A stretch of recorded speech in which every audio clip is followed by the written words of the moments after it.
Слушай, когда ты стоишь под холодным дождем, и руки твои настолько мокрые, что не держат, температура падает, и ты знаешь, у тебя есть, может быть, час, может, два, прежде чем гипотермия начнет выключать твой мозг по частям, вот тогда ты понимаешь, что все эти видео про разведение огня с низким трутом и солнечным днем были красивой сказкой. Реальность выживания – это всегда самый простой сценарий, всегда мокрота, всегда ветер, всегда дрожи в руках, что мешает делать точные движения. И вот что тебе нужно знать о возгорании химии, когда все вокруг насквозь промокло, включая тебя самого. Первое.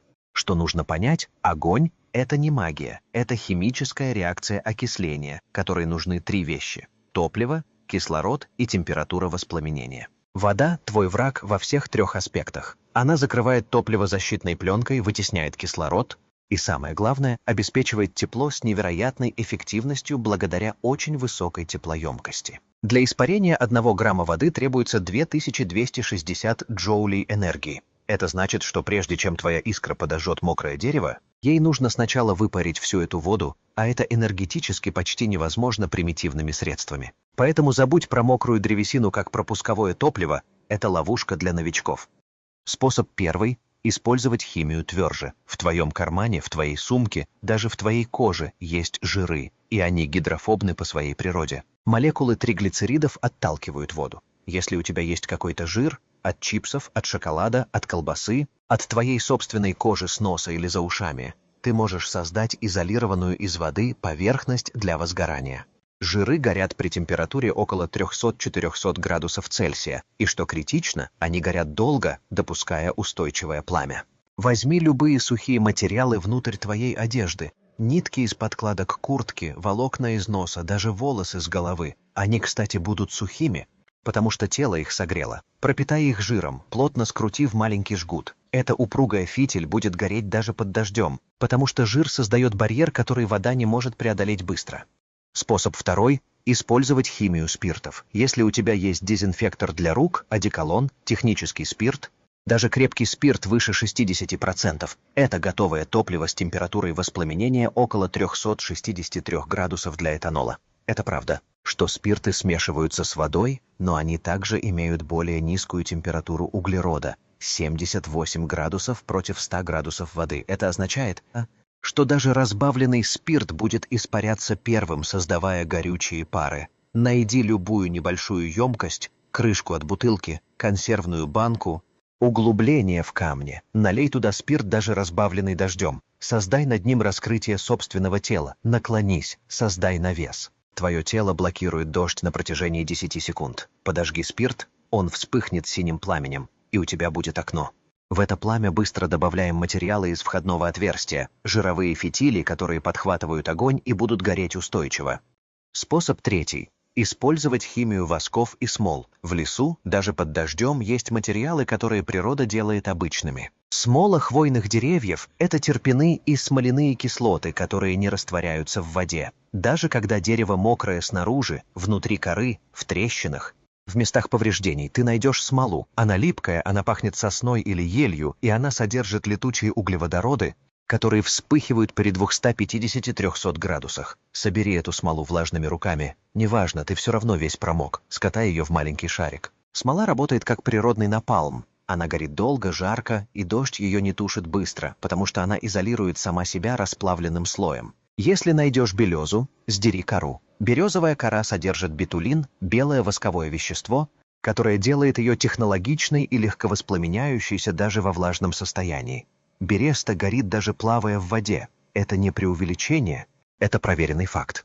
Способ четвертый. Использовать химию металлов и трения. У тебя есть нож, есть кремень или даже просто два камня определенного типа – кварц и железосодержащая порода. Когда металл быстро трется о камень, температура в месте контакта достигает 1500-3000 градусов Цельсия на микроскопическом уровне. Это выбивает частицы металла, которые мгновенно окисляются в воздухе. Это и есть ваши искры. Проблема под дождем – искры гаснут мгновенно.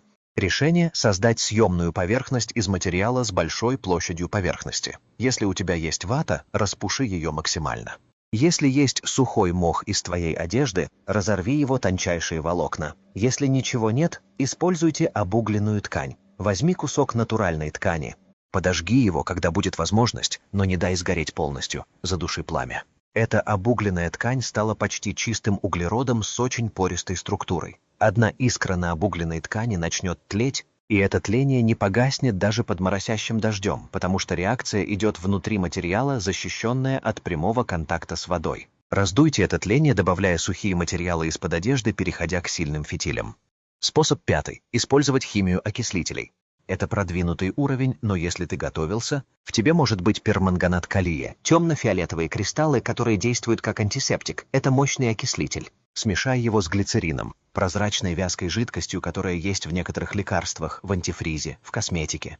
Реакция окисления глицерина перманганатом калия экзотермическая и самовоспламеняется при нагревании без искр, без трения, вообще без внешнего источника тепла. Положите плотно горку перманганата на относительно сухую поверхность под крышкой, капни на тело каплю глицерина, отойди. Через 10-30 секунд начнется дымление, после чего вспыхнет вспышка фиолетового пламени. У тебя есть огонь. Альтернатива – перманганат калия плюс сахар плюс трение. Смешай их в равных пропорциях, разотри камнем об камень.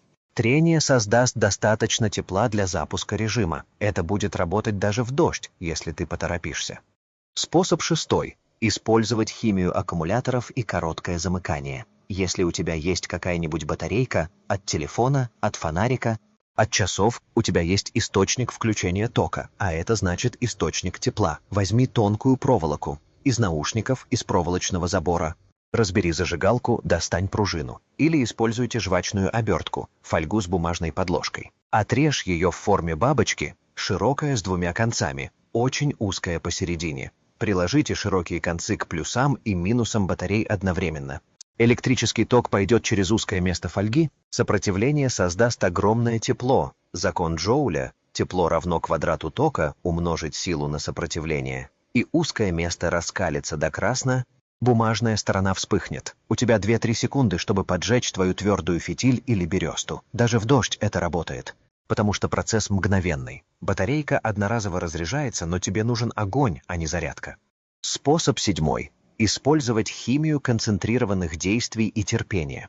Это метод для ситуаций, когда у тебя есть время, но нет инструментов. Собери самое сухое, что можно найти. Внутренности сделай пней, где древесина трухлявая и защищенная от дождя слоями коры. Собери сухую хвою из-под предупреждения веток элей, где земля была защищена кроной. Собери пух растений, рогоз, если растет рядом. Созданы гнезда размером с кубики, но очень плотные, очень концентрированные. В центре положите самый сухой материал. Теперь используйте метод лучевой дрели или огненного плуга. Трение дерева о дерево. Да, все мокрое. Но физика трения работает. Трение производит тепло. Тепло выпаривает воду из поверхностного слоя. Сухое дерево продолжает тереться. Температура растет. Вам нужно достичь 300 градусов для демонстрации тлеющего угля. Это занимает не минуту, а возможно минуту, более высокую непрерывность работы. Твои мокрые руки соскальзывают, мышцы болят, но ты продолжаешь, потому что альтернатива – замерзнуть. Когда зарождается дым, когда почувствуешь запах горелого дерева, продолжай еще минуту. Затем осторожно перенеси тлеющий уголь в центр гнезда, заверни и раздувай. Кислород питает тление, он растет, температура внутри гнезда поднимается до 400-500 градусов и, наконец, пламя. Это разделение основано на проверенных принципах химии горения и физики теплообмена, а также практическом опыте выживания в полевых условиях. Огонь в дождь – это не про везение, это про понимание того, что вода может отнять тепло, но она не может отменить химию. Каждое вещество имеет точку воспламенения, и ваша задача – достичь этой точки, несмотря на условия. Жиры изолируют от воды. Спирты испаряются быстрее воды, смолы не растворяются. Металлическое трение создает экстремальный локальный нагрев. Окислители запускают реакцию без внешнего тепла. Электричество мгновенно превращается в тепло. Механическое обучение преодолевает соблюдение времени и настойчивости. Ты выбираешь метод, исходя из того, что у тебя есть в этот момент, в этом месте, с мокрыми дрожащими руками. И когда, наконец, появляется первая искра, первый дымок, первый язычок пламени, ты понимаешь, что победил не дождь, не холод, а химические законы Вселенной, которые действуют одинаково независимо от погоды.